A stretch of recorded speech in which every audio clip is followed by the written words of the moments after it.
จากที่เราใส่กลับแล้วเนาะมื้อนี้เราก็จะไปเบิ่งทำเจียเนาะอันนี้ก็เส้นทางที่เราจะไปเบิ่งทำเจียเนาะตามห้วยเนาะคือพอเฒ่าเพิ่นว่า เห็นเจียเนาะแต่ว่าเราสิไปเบิ่งว่าเราสิเอาได้หรือเอาบ่ได้เนาะ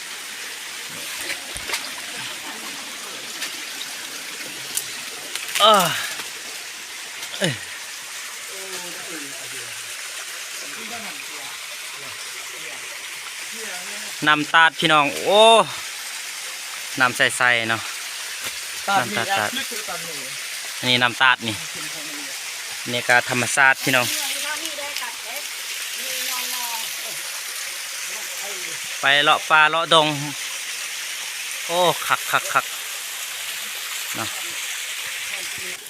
โอ้คือหอยฟานเนาะ บ่แม่นนะ แฟนเป็นหอยหมู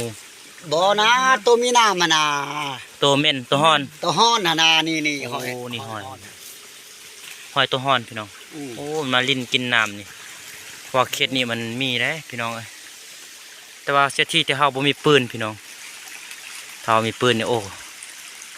เขาจะดอกโอ้ทางนี้ถ้าว่าไปใส่กลับนี่พี่น้องเอ้ยโอ้โคตรคักแล้วนี่ไอ้เป็นนักสำรวจได้ไปนี่ต้องสำรวจสังเกตเบิ่ง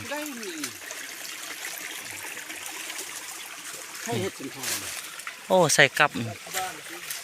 นี่ พื้นเบ โอ้วายซ้ำสิกินพี่น้องมีต้นกกเดียวนี่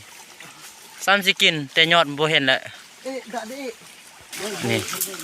แบบเขาลืมทางแล้วพี่น้องแบบต้นแล้วเขาบ่ไปนะแบบบ่ค่อยจื้อปานใด